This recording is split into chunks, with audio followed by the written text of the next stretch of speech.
Bom, pessoal, vou fazer mais um vídeo aqui pro canal. Hoje eu dei uma passada rápida aqui no Galpão Auxiliar para trazer esse material. Chegou dos Estados Unidos ontem, né? Chegou do Oregon e eu estava aqui conferindo o que veio, né? Com relação ao que a gente tinha pedido e tive a ideia de gravar esse vídeo aqui, falar um pouco do cuidado que a gente tem com os materiais, tentando buscar sempre a maior originalidade possível, né?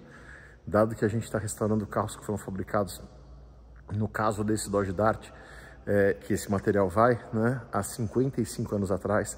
Então nem tudo a gente encontra exatamente igual, mas o cuidado, a trabalheira que dá para a gente tentar chegar o mais próximo possível, né? E as melhorias que a gente vem fazendo nos carros e o quanto a gente acaba colocando recursos que ficam meio invisíveis, né? Tanto nos carros lá em São Paulo, como nos carros que a gente está montando, que a gente está restaurando aqui. Então esse é o assunto. Ano que vem vai ser o melhor ano do canal, né? Vai ser o último também, como vocês já sabem, mas vai ser o melhor ano do canal, porque eu acredito que até o final de março a gente deve começar a colocar os carros no Galpão 4, né? O Galpão que é a nossa obra maior aí, né, de toda essa história de 35 anos de coleção de automóvel, né? Bom, nós estamos aqui no Galpão Auxiliar e aí, para contextualizar, a gente está já no momento meio de reta final de restauração, né? Fazendo a volta aqui desse Dodge Dart 1970 amarelo Carajá. O Dodge Dart, quando foi lançado, né, em outubro de 1969, como modelo 70, naquela época a Chrysler colocava na plaqueta o ano de fabricação, não o ano modelo, por isso que vocês vão ver até o número 3.300 mais ou menos, né? 1969 na plaqueta e não 1970, mas ele é modelo 70, né? Então você vai ver lá que na plaquetinha, apesar de estar escrito produção 69, né? Você vai ver lá modelo BF, né? Brasil FF70G71. Então eles são 1970. Chrysler lançou esse carro em 6 opções de cores, né? Amarelo Carajá, azul profundo, azul Abaeté, que a gente tem um empacotadinho ali, branco polar, verde imperial e o preto, né? O preto é o que menos saiu. As pessoas não gostavam de carro preto na época, carro preto era carro oficial, né? Então a gente tem registro de pouquíssimos Dodge Dart 70 preto. Dessas 6 cores, nós temos 4 na coleção, né?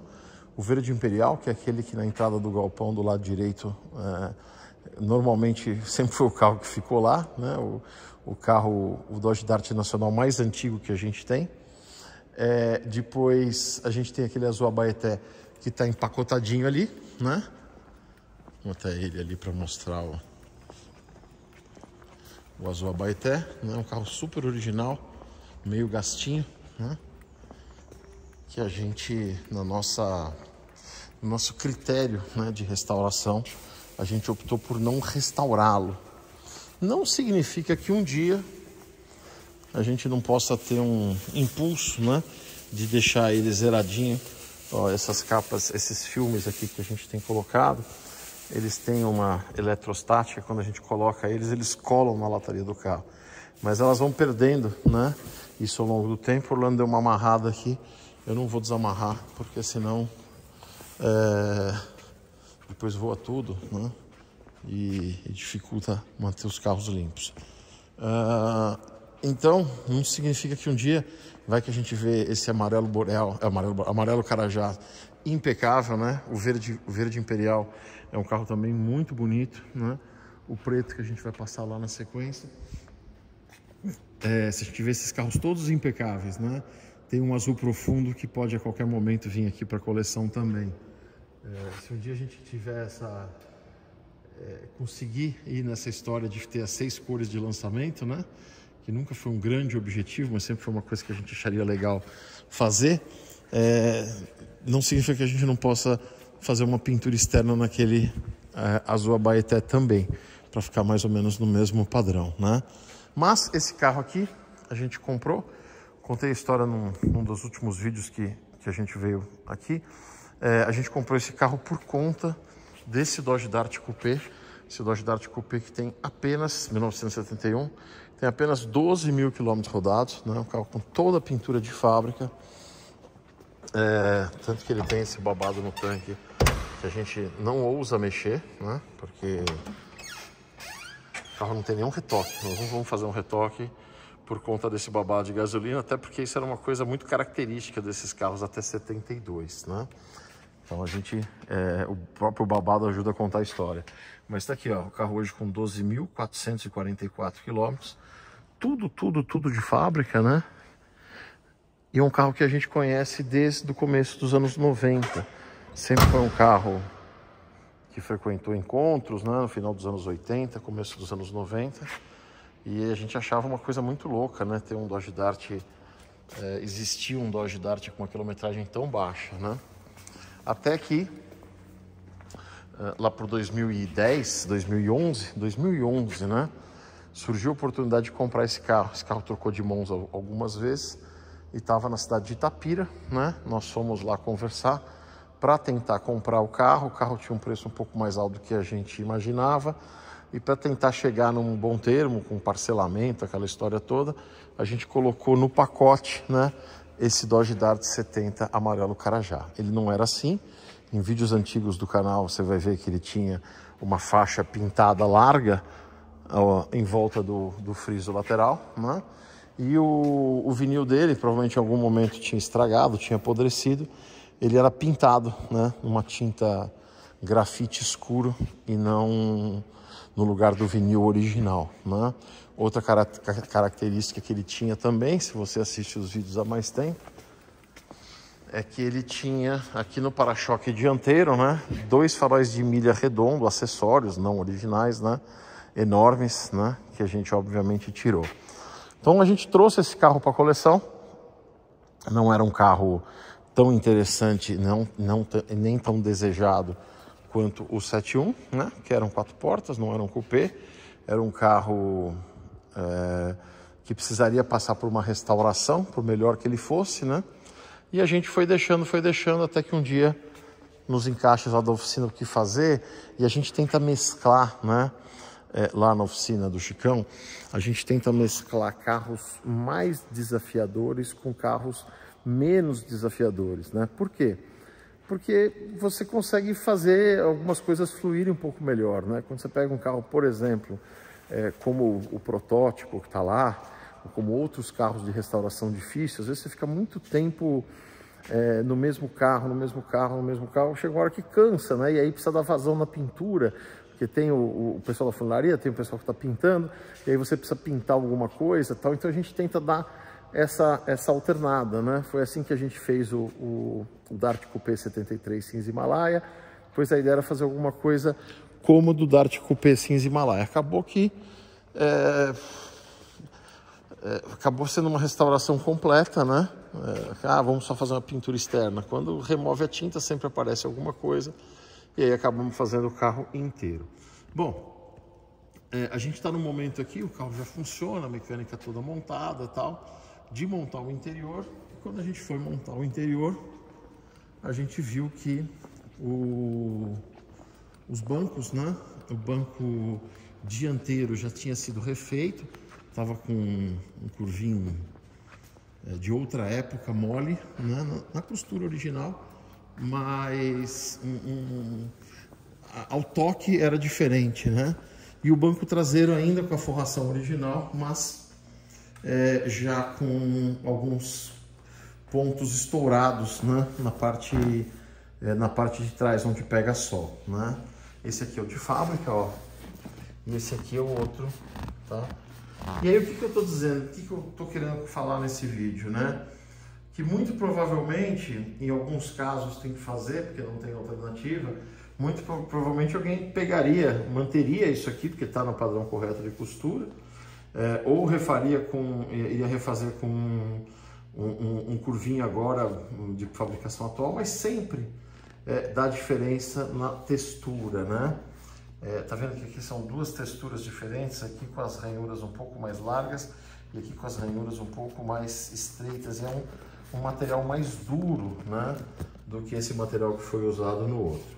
Bom, o Dodge Dart 70 ele é praticamente igual ao Dodge Dart americano 1969. São pouquíssimas diferenças, né? E a gente sabe que esse material, né, dos primeiros bancos, dos primeiros darts, vinha dos Estados Unidos, né? Ele tinha opção de interior colorido também, 2 tons de verde ou 2 tons de azul, e esses tons de verde e azul levemente metalizados, né? É uma coisa que não se fazia aqui, né? Quando a gente foi restaurar os bancos do verde, a gente pediu nesse fornecedor que tem uma infinidade de materiais de época e de reproduções, tal, coisas novas de estoque antigo, coisas reproduzidas assim com uma fidelidade absurda no estado do Oregon, nos Estados Unidos, né? E aí a gente mandou as fotos, ele mandou amostras pelo correio, a gente, em algum vídeo anterior, a gente mostrou as amostras, comparou as amostras, né, com os bancos originais que a gente tinha, viu que era basicamente o mesmo material, né? Óbvio que ela tem 55 anos, né? No carro já costurado. Mas as duas ranhuras, ó, a ranhura um pouco mais larga e a ranhura um pouco mais estreita, elas se alternam, né, nas costuras do banco lá. Tem uma tira de uma coisa, uma tira do outro e tal. Bom, eu recebi via UPS esse material ontem, que chegou na minha casa, mas eu tinha pedido para ele também mais 2 jardas de 2 outros materiais. E como estava tudo enrolado, eu não sabia se estava enrolado junto, né? Então eu trouxe para cá, primeiro que na minha casa eu não conseguia desenrolar, não tinha espaço lá para desenrolar, o corredor é estreitinho no apartamento, né? Eu trouxe para cá para a gente ver se o outro material estava, para a gente reclamar por que não veio, né? E foi o que eu fiz antes de começar a gravar esse vídeo. O outro material que eu pedi foi um material azul escuro para a parte superior, né, dos bandôs de porta do Dart 70 azul. A gente tem os originais do carro, né? Os originais do carro estavam lá, mas estão judiados, tem uns cortezinhos, né? Eu não achei eles aqui, o Júnior deve ter guardado em outro lugar, mas é basicamente esse mesmo material das forrações de porta, mas sem essa costura, sem esses rebaixos aqui, o material liso, né? Para fazer o bandô de porta, né? E eu pedi também para eles uma jarda do material do banco da Town & Country americana, verde, né? 1970, porque o banco do motorista realmente está cedendo aquele material, né? O carro inteiro tem interior de fábrica, inclusive o banco do motorista, mas o banco do motorista está abrindo, se costura, abre de novo. Se a gente trocasse só aquela faixa, se o tecido for realmente muito igual, eu acho que dá para preservar o carro majoritariamente com o interior de fábrica, né? Mas sem ficar com o visual um pouco prejudicado. Então são coisas que a gente, alguns cuidados que a gente tem com o carro, né? Que para a grande maioria das pessoas não faz muita diferença, né? E tem gente que até acha que a mesma coisa, tal. Mas que eu acho que faz aí toda a diferença quando a gente fala de carro de coleção, né? Carro que tem uma finalidade principal de contar história, né? Mais do que ser um carro funcional, né? Então aqui, ó, forro do teto está montado, né? As partes azuis internas, né, para dar o acabamento nas portas também estão feitas, né? E agora faltou, mandei um e-mail lá para eles, eu não sei se eles iam mandar isso separado ou se não tinha material ainda em mãos e mandaram outro, que foi bom pra gente, porque a gente precisa, a maior urgência realmente era daquele material, né? Agora, quando eu terminar de gravar o vídeo aqui, eu vou enrolar esse material, vou deixar aqui junto do banco. Quando o tapeceiro vier buscar o banco, ele vem buscar ele já pega o material para fazer também, né? Análogo a isso, uma outra coisa que a gente vem fazendo, isso já nos carros de São Paulo, que também o resultado não é muito, principalmente para quem está vendo de longe, né? tem bastante gasto, mas não aparece, né? Não aparece muito. É o trabalho que a gente vem fazendo lá na Salt, de pegar carro por carro, fazer a lavagem técnica, descontaminação por baixo, por dentro das rodas. Quem vai olhar o carro por dentro das rodas? Nunca se vê, né? Mas quando a gente tira a roda, tá tudo encardido. Quando o pessoal faz a descontaminação, a lavagem técnica, fica tudo limpinho, né? Realmente muda muito, até para depois, se tiver que fazer alguma coisa mecânica, mexer em alguma coisa, fica muito mais fácil quando está tudo limpo, né? E o martelinho que a gente tem feito em todos os carros que passam por essa lavagem técnica lá na Salt, né? Fizemos no Corsa da minha irmã, fizemos no Corsa GSI, fizemos no C2, cara, todos os carros que a gente está fazendo isso, a gente está investindo, né, nisso, pensando no longo prazo, né? No carro tá sempre com a cara melhor, sempre mais bacana, sempre mais preservado. E é um dinheiro que a gente gasta, mas que o carro não vai valer mais de um dia para o outro só porque a gente fez isso, né? Então é um investimento realmente na coleção. Aqui outro carro bastante interessante, né? Que a gente já mostrou muitas vezes, dizendo está quase pronto, está quase pronto, está quase pronto. Agora realmente está quase pronto. O RT80, que foi testado e capa da revista Autosport de fevereiro de 1980. Um de 19, né? São 19 unidades do Charger RT 1980. E até onde a gente sabe, né? A gente mapeou dessas 19, a gente mapeou 13, né? A única unidade na cor preta, né? Esse carro a gente comprou ele em 2005 e nós vamos andar nele em 2025. Então foram 20 anos, né? Eu tô até assustado agora, é isso mesmo? Sim, foram 20 anos, né? Eu sei que o dia que nós fomos buscar esse carro, caramba, hein? Mas agora eu assustei de verdade, 20 anos, hein? Eu ia falar que foram mais de 10 anos de restauração, não, foram 20, né? Entre restauração e documentação. Eu lembro que o dia que eu fui buscar esse carro em Jundiaí, fui eu e o Márcio, o Gordo Dodges, né? A gente foi buscar num dia que Jundiaí estava parada, porque era a final da Copa do Brasil, que o Paulista de Jundiaí jogou com o Fluminense. Estou procurando a data certinha aqui. Copa do Brasil. O Santo André ganhou do Flamengo e o Paulista de Jundiaí ganhou do Fluminense, né? Foram dois times pequenos do estado de São Paulo que ganharam de dois grandes do Rio de Janeiro em espaço próximo, né? Paulista de Jundiaí. Aqui, ó. Foi no dia... Ó, a passagem para a final foi garantida. Que ano o Paulista? Final da Copa do Brasil de Futebol de 2005, exatamente. Foi 2005. Estou olhando aqui no Wikipedia aqui.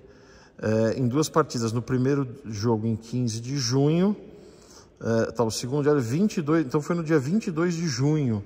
A cidade estava parada porque todo mundo estava assistindo o segundo jogo. Então no dia 22 de junho de 2005, a gente foi buscar esse carro lá em Jundiaí. Foi engraçado porque eu estava numa reunião em Salto, que é do lado de Jundiaí, né? E aí esse carro tinha sido vendido para um amigo nosso, que depois teve um desacordo comercial. Desacordo comercial não, ele viu que o carro estava com a documentação enrolada e o vendedor não acertava a documentação. Ele optou por não esperar e devolveu o carro, né? Quando ele devolveu o carro, um amigo nosso de Jundiaí falou, o carro num cliente em Salto. Conversei com o Gordo, falei, Gordo, o carro voltou, tal. O Gordo liga para um, liga para outro, conseguiu falar com o dono do carro. E o carro está disponível. Puta, vamos buscar, vamos buscar. E aí, como é que a gente ia buscar o carro, né? Não dá pra gente voltar dirigindo dois carros, a gente não consegue dirigir dois carros ainda.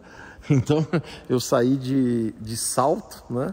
Eu saí da cidade de Salto com esse Mazda MX-3 prata aqui. Fui buscar o Gordo lá na zona norte de São Paulo, lá onde ele tem o estabelecimento comercial dele até hoje, né? Lá no Jardim Brasil. Fomos para Jundiaí, os dois nesse carro, fomos lá no mercadinho da pessoa que vendeu o carro pra gente. O Gordo já levou o montante em espécie, né? Pagamos o carro, montamos no carro e fomos embora, né? Depois nem pegamos o recibo assinado, mas nem fomos no cartório. Naquela época não tinha que assinar o livro, era só ir no cartório e reconhecer firma, né? Não precisava assinar livro ainda, né? Você sabendo onde a pessoa tinha firma. E aí nós voltamos, né? Voltou o Gordo dirigindo o Mazda, né? Uma cena bizarra, né? Porque o carro é pequenininho, a pessoa fica apertada dentro, né? Não que comigo fosse muito diferente, mas eu nunca vejo eu dirigindo o Mazda. Voltou o Gordo dirigindo o Mazda e eu dirigindo o RT preto, né? Meio desconfigurado, um dos proprietários anteriores, que é inclusive a pessoa que a gente comprou aquela carcaça de Charger RT79 que está lá no Ferro Velho do Badola, no sítio. Ele tinha feito umas alterações, colocado umas rodas aro 15, esse freezer ele tinha subido aqui pro vinco do carro e morria lá, mas majoritariamente o carro estava bem original, né? E aí a gente voltou na Bandeirantes já bem tarde, né? Deixamos o carro na casa dos meus pais, né? Lá em 4 horas da manhã, né? Então foi uma aventura para buscar esse carro. Mas aí o documento estava preso numa ação judicial. A gente foi atrás no Fórum de Jundiaí para entender o que era. Era uma bobeira de um poço artesiano que tinha sido pago metade, e aí o cara não achou a água, aí o outro não pagou a outra metade, aí entraram na justiça e o cara estava com alguns outros problemas, meio que não deu bola para essa ação, e aí ele perdeu, acho que até a revelia, acho que ele nem se defendeu, perdeu a revelia. Os anos, passou mais algum tempo, ela caducou. Quando ela caducou, beleza, vamos pedir ser da parte de boa fé, a gente não sabia dessa história toda, e a ação já tinha caducado, né? A hora que a gente foi ver, tinha uma ação trabalhista que esse carro estava preso. E a ação trabalhista, meus amigos, ela não caduca, né? Então, o que a gente fez? Nesse meio tempo, a gente já tinha perdido totalmente contato com o dono do carro. O dono do carro tinha sumido, a gente não sabia, nunca mais conseguimos contato com ele. Só tinha uma opção, ir atrás da pessoa que tinha trabalhado para o dono do carro, que tinha colocado ele na justiça do trabalho há 15 anos antes, 12 anos antes. E foi o que a gente fez, né? Procuramos lá pelo nome do advogado, o advogado já nem era mais advogado dessa pessoa, mas conseguimos achar essa pessoa que a gente não sabia o que era, não sabia o que fazia para o outro trabalhar. Falamos assim, ó, a gente não sabe o que está acontecendo, mas a gente quer fazer um acordo, quer te pagar para você tirar a ação trabalhista e liberar o carro. A pessoa ficou feliz da vida, porque não ia receber mais nada, né? Então a gente pagou uma indenização trabalhista para um cara que a gente não conhecia, não fazia ideia do que ele trabalhava, para liberar esse carro, né? E aí quando a gente fez isso, aí a gente conseguiu transferir o carro para o meu nome, e aí a gente começou o processo de restauração dele, né? Então assim, são 20 anos, né? 20 anos, vai completar o ano que vem, 20 anos de muito trabalho. Óbvio que a gente não ficou 20 anos trabalhando em cima do carro, mas durante esses 20 anos, vai no fórum em Jundiaí, primeiro, depois vai no fórum de Jundiaí, pega o advogado vai lá, entende o que está acontecendo, pede o desbloqueio da ação, quando vai ver tem a trabalhista, quando tem a trabalhista e tal. Depois a assinatura no recibo, isso um pouco depois a gente comprou, não estava reconhecida, vai de cartório em cartório até achar onde ele tinha firma e tal, porque a gente não conseguia mais contato com o dono do carro. Então tudo isso, né, para hoje a gente vê o carro assim, praticamente pronto, todas as peças que a gente tenta achar, tudo o mais original possível, emblema novo de estoque antigo, vai no sítio, tira o gabarito pelo outro para ver a posição correta do emblema, para o emblema não ficar torto, né? Então, tudo isso tem um valor que é difícil da gente colocar em números, né? Quando o carro fica pronto, né? Por isso que quando às vezes a gente vai vender algum carro para dar uma circulada na coleção, para fazer uma troca de posição, para abrir espaço para a gente comprar outras coisas, tal. Quando a gente vai vender um carro e chega alguém e fala umas besteiras pra gente, tenta diminuir, ou por desconhecimento, ou por estratégia de negociação, por isso que a gente fica bravo, que a gente fica chateado. Não é porque a gente tem frescura, não. É porque foi tanto trabalho para conseguir deixar cada um dos carros do jeito que tá, que não é legal, né? Chegar, mas eu gostei, não sei o que, esse friso aqui, o coisa, não sei o que lá, pá. Ah, meu, vai procurar outro. Aparece um, né? Nem tem mais Porta da Esperança, nem tem mais Silvio Santos, então você não vai conseguir mesmo. E esse é um pouco o esclarecimento que a gente faz, né? Por que quando a gente vai vender um carro, a gente às vezes tem que pedir coisas que as pessoas que estão vendo só a foto lá do outro lado do outro lado do mundo, ou do outro lado do país, ou do outro lado da cidade, não sabem, né? De todo o trabalho que tem por trás, né? O cara só vê um carro lá, 4 portas, 4 rodas, não sabe toda a dificuldade que a gente tem, desde achar um tecido original, trazer lá do Oregon, depois não veio tudo, pede de novo, às vezes barra na alfândega, fica um tempão parado. Aliás, essa é outra dica que a gente dá, viu? Quando você usa esses serviços de courrier, esse ou FedEx, é muito mais caro, mas eles desenrolam na hora. Vocês lembram que o chicote da BMW queimadinha ficou 90 dias na Receita Federal em Curitiba? Eles me pediram um comprovante do slip de cartão de crédito da minha irmã, para provar que o valor que a gente pagou era aquele mesmo e tal. Levamos 90 dias. O pessoal da FedEx, UPS, desenrola em um dia, né? Então chega lá, bateu, ele já te manda, você já paga o imposto, né? E no dia seguinte está na sua casa. Realmente facilita muito. É mais caro, mas facilita demais aí a vida da gente, né? Bom, então o objetivo desse vídeo era falar um pouco disso, né? Um pouco dos bastidores aí dos processos de restauração. Outra coisa que a pessoa leiga às vezes não está começando uma coleção, entrando num negócio desse, né? Carpete. As pessoas acham que carpete é carpete, né? Mas não é. Tem o padrão, o buclé, a gente traz esse carpete americano. Carpete que está chegando super caro aqui, porque ele já não é barato lá, o dólar subiu bastante. É uma peça grande para trazer, né? Então a gente traz esse carpete, o carpete ele é caro, um item que encarece. É diferente do cara ir numa loja de tecido qualquer aqui no Brasil, compra um carpete mais ou menos, forra aí, dá uma colada tal, bota o banco por cima, você quase não vê o carpete, né?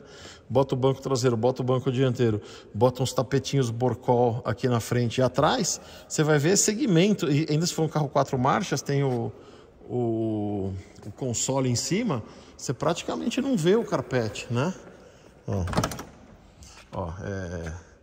Tapetinho aqui, o console aqui e tal, você vai ver pedacinhos do carpete.